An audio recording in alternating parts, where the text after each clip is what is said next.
We're joined now by Mike Adamson, and Mike is the Director of Education Programs and a few other things as well that we can talk about, but it's largely about the education programs. And I know you've got some great scholarship opportunities for folks, silent auction going on in the back right now to raise money just for that purpose. So what's the status of your scholarship programs?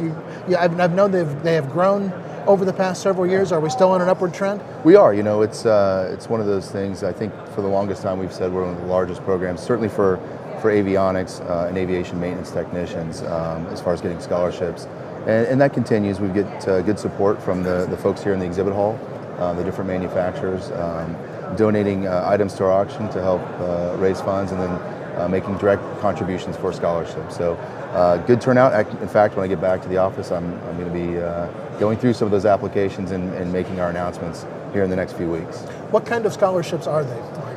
They're primarily for students who are coming out of high school, or they are first or second year students already in an aviation maintenance program or an avionics program, who are looking, for anywhere from $1,000 to $2,500 to help offset the cost of their education. So you can be a student that's just deciding to get into the field, or you can be a current student.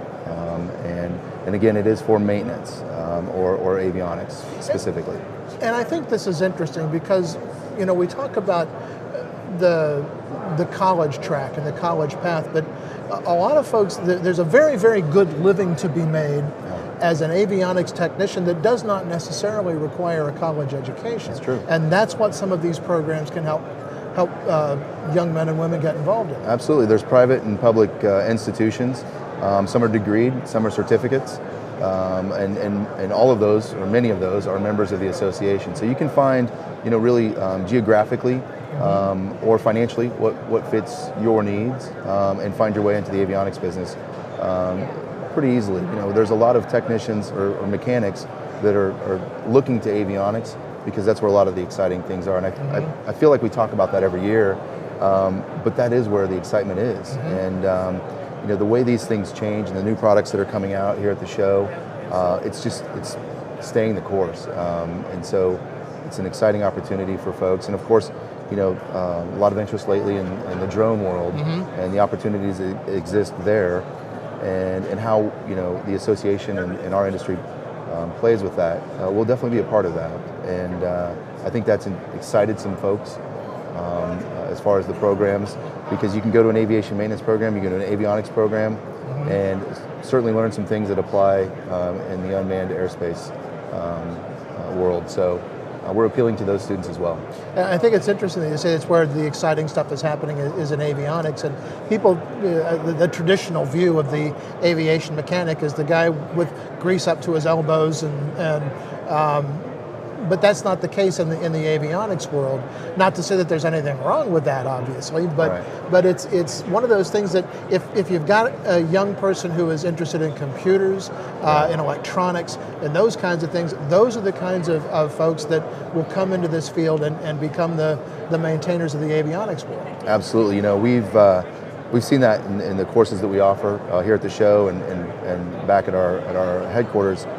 It's changed, and it's not white lab coats on the bench, like it might have been in the years past. You still can find yourself upside down and working behind a panel in a small airplane, but it is becoming a little more computer related. Well, it certainly is becoming more computer related, and the troubleshooting, the diagnostics have changed over the years, and so those skills that you might have in everyday knowledge of computers, which kids are holding cell phones a lot earlier and very familiar with that.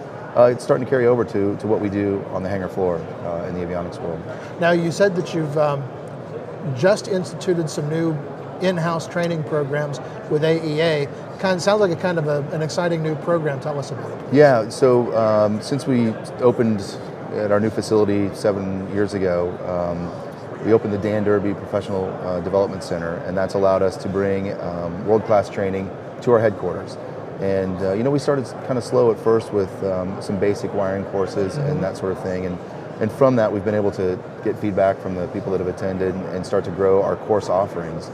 And we've done that in the last few years. And in the last 2 consecutive years, I've had 20% growth in attendance and revenue from the different classes. So that tells me there's interest. So where our academic members take care of the students that are starting their careers and do the semester-long courses, we supplement that with some short courses, 3 to 5 day classes that it'll teach you everything from some basic wiring practices to more advanced integration and installation. And then of course some of the regulatory pieces that Rick's taught for us that are some of the best in the business. And of course we're a not-for-profit association, so it's affordable. And it's something that we've seen a lot of interest in, and I'm just continuing to grow the course list. So connectivity is a new thing, as far as interest in that anyways. It's not a new thing in our world, but certainly a new offering that we're going to be looking at, and then just expanding on some of the things we're doing as avionics changes from a maintenance standpoint. Are you seeing folks come in for continuing education, for lack of a better word, folks that have been involved in the maintenance industry or the electronics industry for a long time? Absolutely. That want to come in and say, I want to learn a new skill and I can do that through AEA? We have career changers who maybe have no experience.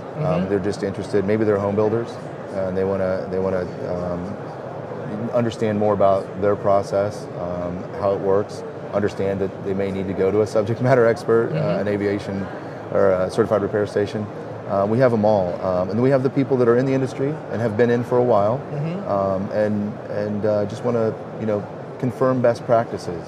We have a lot of that, in fact, and that's kind of encouraging because when they come in, not that they have bad habits, but they may have things that they were taught that have changed, and they want to validate the new way of doing it. And we certainly, with the instructors that we contract with to do the classes, we've got people that do it day in and day out for a living, and they bring that expertise to our class. And I think that's how we differ from a lot of the different things that are out there. We're real world.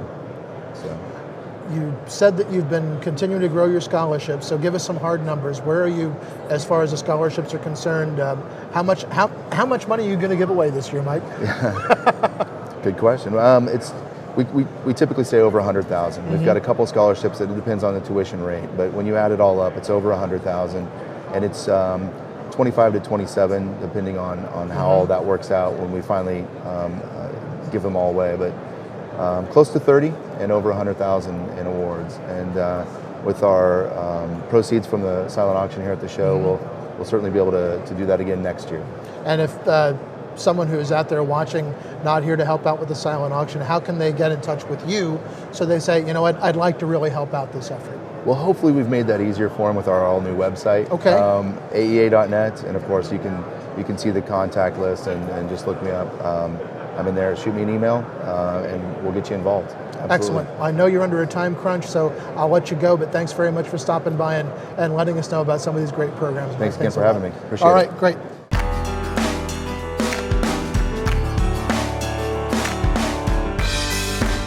Aero-News Network's coverage of the 59th Annual AEA International Convention and Trade Show, live from Orlando, Florida, is brought to you in part by the following sponsors.